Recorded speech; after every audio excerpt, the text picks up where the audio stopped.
Hey, it's Whitney from EcoVeganGal.com and welcome back to the Healthy Organic Vegan on a Budget series, in which I'm giving you 30 tips to help you eat well without spending a lot of money, all leading up to my upcoming ebook on the same topic.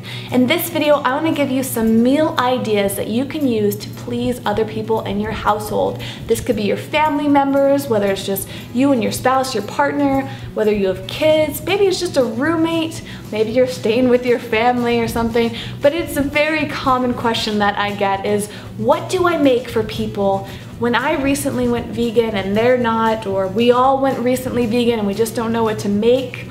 This video should help you out here. So I'm gonna give you the ideas and then it's up to you to go find the recipes online or in your favorite books. There are so many available and I think it's great to just kind of get that idea. I also encourage you to just try to get creative. I'm gonna give you a little bit of a base ideas for all of these. Jump into the kitchen, try things out. That's how great recipes come to exist. So let's start with breakfast. Number one would be French toast. Everybody loves French toast, right? But a lot of people think that they can't eat it. I remember when I first went vegan, I thought that I would never eat French toast again, which is so weird because French toast is like just toast. So you can get the whole wheat toast, the sprouted toast, the gluten-free toast, whatever it works, slices of bread, and then you just need some sort of coating. So I actually have a whole video on this with a few different healthy options. I'll link to it down below. It can be as simple as a banana blended with your favorite type of non-dairy milk and some cinnamon and vanilla. And you could use an egg alternative if you'd like. Some people even use tofu in their French toast. There's a lot of different options, and again, I'll link to that down below, but that is so delicious and pleasing. You get a high quality maple syrup and you sprinkle that, and you drizzle that on, and it is absolutely satisfying. The same is true with any classic breakfast. You can make delicious pancakes. You can make tofu scrambles instead of egg. There's even a hemp-based tofu. It's a little on the pricier side, but it's still possible if that's what you're looking for. Another inexpensive and really satisfying breakfast dish is just oven roasted vegetables. So the classic concept is potatoes, but you can put in some onion and some tomatoes, some sweet potatoes, some peppers, whatever you like, maybe mushrooms. Put them together, add in some spices, get them in the oven, roast them up, and serve them. It is so satisfying. Now let's move on to lunch and dinner, and these dishes can be alternated. They can also be used, one for your main course and then the next for leftovers, right? You might want to make some of these dishes for dinner and then make a little extra so that you can carry it over to lunch. It's a very good way to save your time and your money. So number one, a crowd pleaser is always anything creamy, cheesy. A lot of people really miss cheese and fear losing out on that cheese-like experience, but thank goodness there are a ton of plant-based cheese alternatives. A lot of vegans tend to be drawn towards the packaged cheeses, which are really delicious and convenient but can be pricey. So I encourage you to make your own to save money and to really control the flavor and the texture. Some people think that cheeses just don't taste good, but maybe they just haven't found the right one or the right recipe. My favorite base for cheeses is cashew, and I just combine cashew with nutritional yeast and some lemon. Usually that's kind of it, maybe a little bit of salt and water, blend that all up together. Red bell pepper is really wonderful in there too, and I have some recipes I'll link to down below in the description field. That one can be a little bit pricey because cashews and red bell peppers tend to be a little on the pricier side. So a cheaper alternative would be sunflower seeds or even tahini, and just leave out the bell pepper. You can get creative in so many ways to make your own cheese sauces, and they can be cooked or even raw if you want those natural enzymes there. And cheese sauces are fantastic on so many dishes people love. You can make macaroni and cheese, pizzas, quesadillas, grilled cheeses. Once you find your favorite cheese, homemade or store-bought, just go to town with it and make all those dishes, and they're like always the pleasing thing to serve. Speaking of something creamy, how about salads?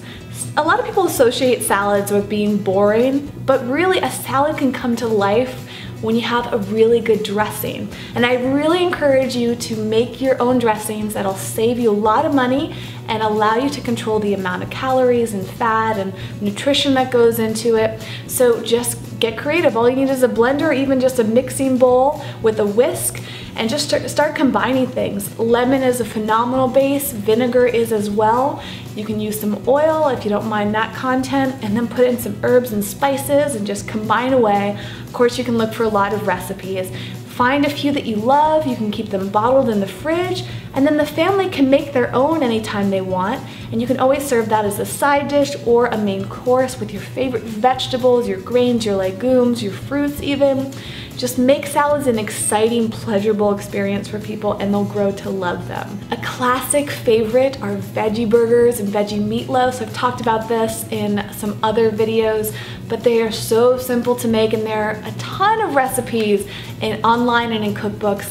Usually just a base of a legume and a grain and the seasonings. Super simple. Whip them up, put them in the oven, get them in the freezer, and they're there for you to have whenever you want. Then put some sauces on them. Make it like the traditional burger experience. So if your family is missing the meat patty experience, just get some really great buns, put the veggie burger on there with the lettuce and tomato and that cheese sauce that you've made, or a barbecue sauce or whatever else to put it on there, and they may not even notice the difference between that and a regular burger. Something that goes really great with meatloaf and burgers and almost any other dish is mashed potatoes and gravy. And believe it or not, this can be so easy to do and super healthy for you. Organic potatoes, you just chop them up, get them in some boiling water, and then mash them up. And you can make gravy in a ton of different ways, gluten-free, super basic. I make it all the time. It takes just a matter of minutes. And who can say no to mashed potatoes and gravy? How about meatballs, Philly cheesesteaks? You don't have to miss out on this. Meatballs can be made in a variety of different ways, just like the burgers. You could even actually make meatballs from your leftover burger patties and just form them into different shapes.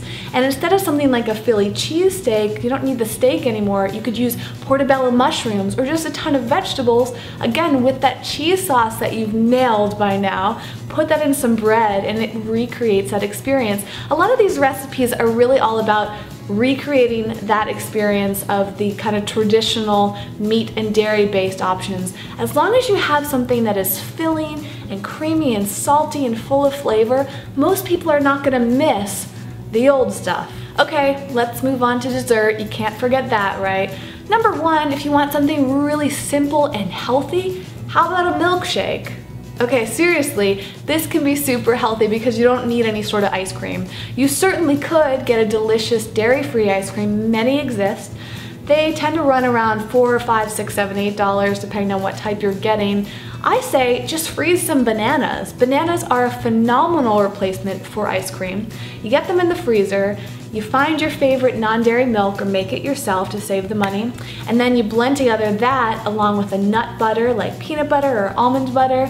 You can add in some sort of chocolate, whether it's raw cacao nibs or some cocoa powder or a chocolate sauce, and add in some dates for that extra sweetener and whatever else you want, vanilla, cinnamon, however you want to flavor it. And if you add enough banana in there, it's going to get that rich, thick, creamy consistency. Just keep tasting it until it gets that great flavor and you will love it. I also love to put things like mint extract in there. Look up some recipes online. You can make this every single night and have new flavors that will really excite people. Chocolate puddings are really easy to make. All you need is your favorite non-dairy milk, some cocoa or cacao powder, some sort of thickener. A lot of people like to use cornstarch, but if you're gonna do that, definitely go for the non-GMO organic cornstarch or find another alternative to that. Then you just add in a sweetener, maybe some vanilla, maybe another spice in there, and you're good to go. Just whip it all up together. Some people like to use tofu or avocado.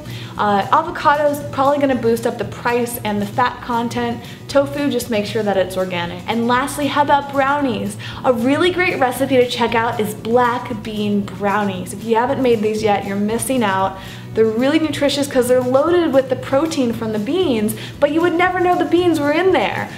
This is just so beloved in the plant-based community. They're very healthy, they can be low calorie, and just satisfy that brownie, that warm sensation of having brownies in your belly. Alright, now I want to hear from you. What is your household's favorite meal that you make? So is this your family, your kids, your roommate, whoever lives with you? What do they love you to make and request over and over and over again? Let me know in the comments fields below. I cannot wait to read all about that, and don't forget to link to a recipe if you have a good one to share.